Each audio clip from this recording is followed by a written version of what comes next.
Mga kaigsunan, ang identity sa mga Israelita nagdepende dining tulo ka mga balaod o tulo ka mga hugpong nga mga balaod nga nasukip sa gitawag nilang Torah.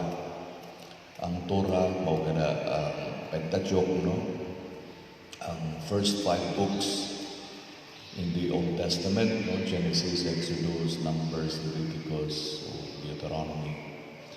Nining 5 ka mga libro na interspersed na diha na suwat ang tulo ka mga hugpong sa mga balaod. Kung sa maning mga balaura, kini kanang gitawag og liturgical laws, mga balaod sa liturhiya.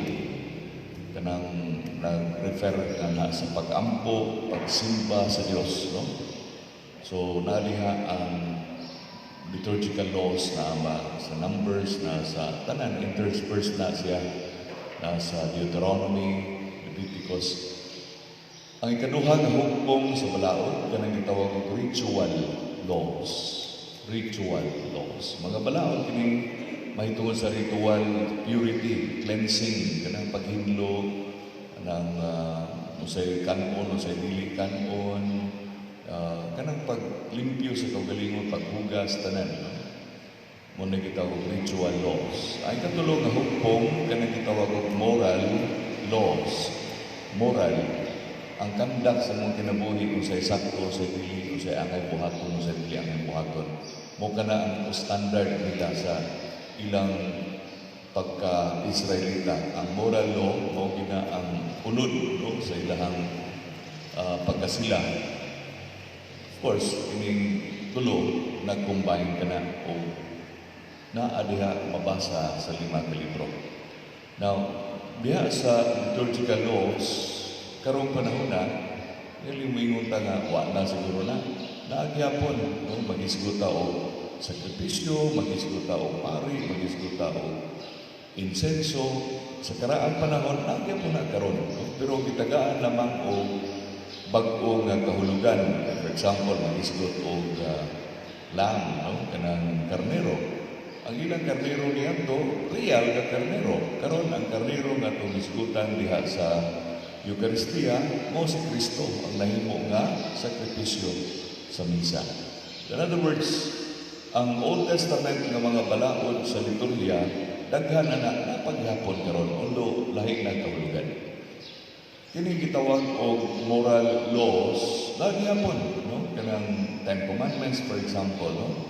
Naghapon na usay kandak sa tao sa atong relasyon sa usay-usa, relasyon nato sa pamilya, relasyon nato sa ibang tao, sa relasyon usaon pagkandak o negosyo, business, tanan. Kining mga butanga, Old Testament ang uban niya na, pero naagihapon na karon, no? Naagihapon na karon. For example, usury, kanang pagpatanto, no? Old Testament na, until karon naagihapon na sa simbahan, di ba? Yawhag na dili lagi magpatanto o exorbitant fees, no? So, kini mga butanga na paghapon na preserve sa simbahan, although lahi na ang dimension. Okay. Kana ikaduha, ikatulong, kaling gitawag na ito o ritual law. Kini ritual law sa mga balaod sa mga Hudiyo, pag-tulik, for example, no? Nagyapon na, uban. Antong karon, di ba? Nagyapon tulik, no? Pero, kasagaran abrogated, kasagaran wala na pagtangtang na kanang sa ikanon, ang sa ikanon, daghan sila ipangdili. Pero sa New Testament, sa Jesus mingon, dili man ang musulod sa tao o ay makahugaw sa tao. Diba? So, that is a very revolutionary idea na gihatag ni Jesus kay against na sa pagtuo sa mga Hudiyo nga daghang ipagdili nga pagkaon. Pero ni Jesus, wala ginili. Except katong maka-poison, katong ginadili ang pagkaon o mga pagkaon nga makahilo, of course, no? But otherwise, tanan is okay. So, nagtod pagkasulti, daghang gi-abrogate, daghang itangtang sa ritual laws. Now, arita sa readings karon. Diha sa Ebanghelyo, ning kuan ning complain ang mga Pariseo, ning complain ang mga magtutudlo sa balaod. Kay si Jesus naging salo-salo sa mga magkasasala. Daghang mga magkasala ning duol kaniya mga kubrador sa buhis, unya ning comment kini ning complain kining mga magtutudlo sa balaod. Ano man ning tawhana nga nakigsalo man nga nagiguban nagihugoy-hugoy man sa mga magkasala. Ngano man tungod kay alang sa mga Hudyo kanang contamination, kanang matakdan ka. Kung unsay imong ikahugoy niya nga magkasala, ikaw po matakdan mahimong magkasala. Mao nang ilahang logic, mao nang ilahang pagtuo. So mao na nga sa Jesus nihimo og duha ka sanglitanan, duha ka parabol. Sa unang parabol, kung ang usa ka tao, doon na siya napuko sa kagatos ka mga karnero, ang usa nawala, usa may ang buhaton. Biyaan niya ang kasiyaman ng siyam na wala mawala. Kaya ma sila mawa. So iyan pangitaon ng usa na nawala.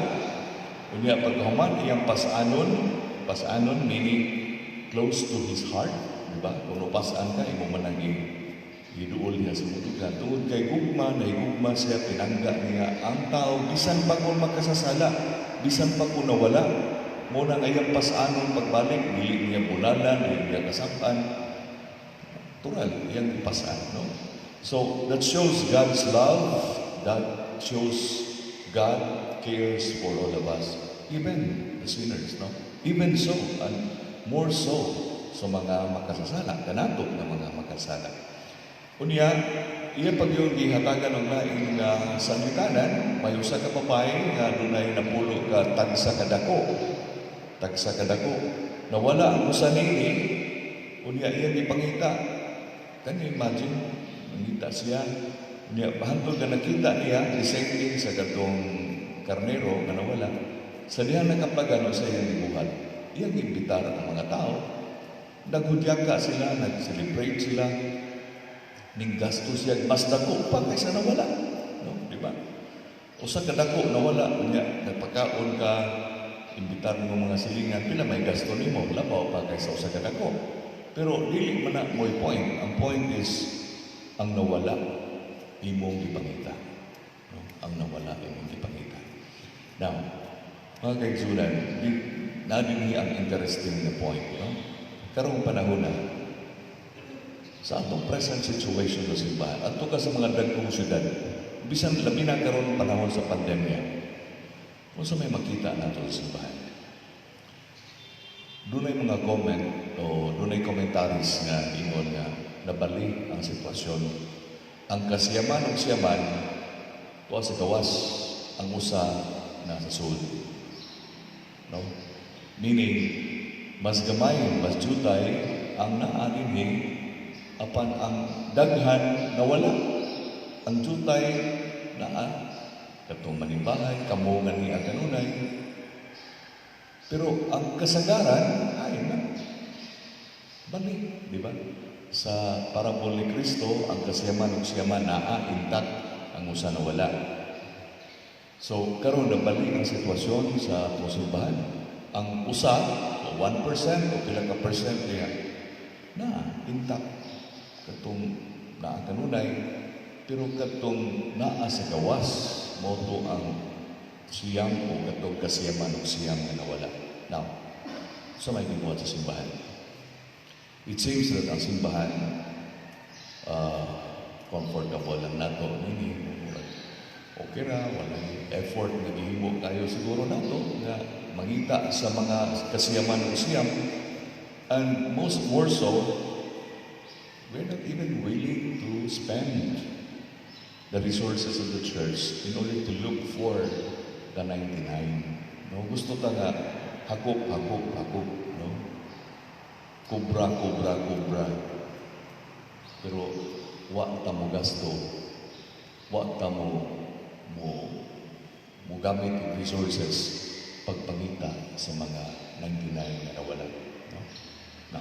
Sa atong diocese, sa atong parokya, sa tibok Universal Church, kung atong tanaw na, murag comfortable ra kaayo ta status quo sa atong simbahan. Di na ta mo go out of the periphery. Mga kaigsunan, pareha na po na sa kontento ta sa mga rituals, kontento ta sa mga mas para nato ang seremonyas, mauna na siya. Kontento na tanin yung mga butanga, kung sa'y naa sa simbahan, kung sa'y naa, kitang naa din karon, murag kontento na ta, ay seremonyas, ay mga rituals, murag ato pagaling gigastuhan pagayo ang mga rituals, ang mga seremonyas. No? Dagko kay gasto niya ay mga usa na mga selebrasyon na mga piyesta, mga gastong dagko, ginagko kayo. Mga kaigsunan, kung nato tanaw, alita sa first reading, suwat ni Pablo nga sa taga-Filipo, iyang i-criticize ang seremonyas in such a way na matod pa niya as if kanang pagtuli is an act of cleansing, no? Ang pagtuli is mura na siya o kanang cleansing na sa tao. Gitagaan og dakong premium ang cleansing sa gawas, like tuli, no? It is once tuli na ka, murag para nimo okay na ka. Pero how about the life? Limpyo ba ang imong kinabuhi? Limpyo ba ang imong pagpuyo? Isip usa ka reliyoso na tao, isip usa ka pare, isip usa ka Kristiyano, limpyo ka ba? Igo na ba ng seremonyas? Igo na ba ng ritual na nindot kayo pagka-perform sa atong simbahan, pananitan? No? Paso kayo, daghang aso, daghang insenso, nindot og vestments. Is that enough? Those are rituals, those are ceremonials, no? Usahay, mahatagan nato ng mas dakong importansya kay sa tinuod nga circumcision, pagtuli, tinuod nga cleansing which is the moral cleansing, the moral law. And remember, tulo ni kabalaon, no? Liturgical, ritual, moral. Kung sa may atong ipabugatan, liturgical ba? Ritual ba? Or moral? No? So mo ni pangutana karon challenge ni labi na namong mga pari, mga obispo, challenge ni sa simbahan, challenge ni sa hierarchy sa simbahan nga mugahin og dakong resources instead nga manguhag og resources sa mga kabos, instead nga mao'y mangulikta sa mga tao. They should share. In fact, we should spend the resources in order to look for the 99 who are outside or in the periphery of the comfort, from the comfort of the church. No? So, mga kaisan, it may be revolutionary. We should be willing to expose ourselves. Kami mga pare, no? We should be willing to expose ourselves sa mga bugal-bugal, sa mga komedya, sa mga hatred, bashing, ma-social media, managunsa. Tungod kay wa mi magbuhat sa mong trabaho, lain ang among ipabugatan sa mong trabaho. Sumo ni mga kaigsunan ang challenge karon. Sama ni Jesus. Si Jesus, wala. Ipanumbaling na, giayo siya libak, giayo siya bash sa mga magtutudlo sa balaod. Wala. Siya nga, ako ni trabaho, ako ni buhaton. Bahala inom ko ninyo nga natagdan sa makasasala kay para ninyo makatakod ang makasasala. Bahala na, okay, fine. Pero this is my mission. No? Iyang i-relinquish ang mga comfort, iyang i-relinquish ang mga ang status ko sa usa ka magtutudlo. Iyang ibiyaan. Why? Because the mission is to gather. Iyang pagpakita sa iyang gugma, pagpangita sa nawala. Niya kuguson, pasanon, near to the heart of the pastor. Ingon niya na, supposed to be ang attitude sa simbahan. No? Muna ang kanunay gitawag ni Pope Francis na get out from the comfort of your convent, of your palaces. Get out from the comfort of your status, kanang inyong mga ranggo, mga posisyon. Forget it. Go to the periphery. No? Pangitaan ang nawala. Dili ta makontento sa mga sa sulod. dili ta makontento sa mga seremonyas o mga rituals.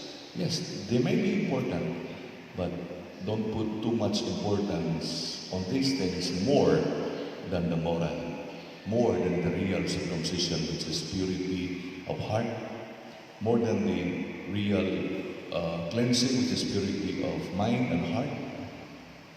Muna ang importante, ang atong uprightness sa person, ang atong pagka-tao, dili nang ipakita nato sa gawas. No? So mga kaigsunan na atong na this is a challenge to all of us. O kung na may pamit mismo na katungog nini na akong homily, this is a challenge to all of us. No? O mga laiko, kamo ganiya karon na minaw, this is a challenge to all members of the church. No? To get out, magawas na, pagpangita sa nawala. Spend resources, dili kay manguha kay resources para iyasaman. Paghimog seremonyas, paghimog mga edipisyo, instead of putting resources to people. No? Magampo ta alang sa itong simbahan, alang sa itong mahal kayo nga sa itong Papa Francisco, magampo kita sa Ginoo. Ginoo, tunggal ka. Alang sa itong pangangamahanan, labi na sa itong national ug local officials, naunta sa kanunay ang pag-alagad sa katawhan, maugyod ang sentro sa ilang pagbuyo kay isip mga elected officials, magampo kita sa Ginoo. Ginoo, tunggal kami. Alang sa mga igsuon nato nga nahinuna ka nato, labi na ang mga kalag sa purgatorio, katong walay nagampo nila, magampo kita sa Ginoo. Ginoo, tunggal kami. Alang kanatong tanan, naunta sa kanunay ang tinuod o tiunay nga paghinlo, dili lamang makita sa gawas, kundi niya sa itong pagkinabuhi ng Espirituhanon, pagkinabuhi isip usa ka Kristiyano, magampo kita sa Ginoo. Ginoo, tunggal kami. Naunta, andam kita ang simbahan mo mangita sa nawala o gasto o mga tinubdan, mga resources haron mabalik ang hugpong sa katawhan diha sa iyang panon, magampo kita sa Ginoo. Ginoo, tunggal kami. Sa hilom atong ihalan itong tagsa-tagsa ka mga intentions.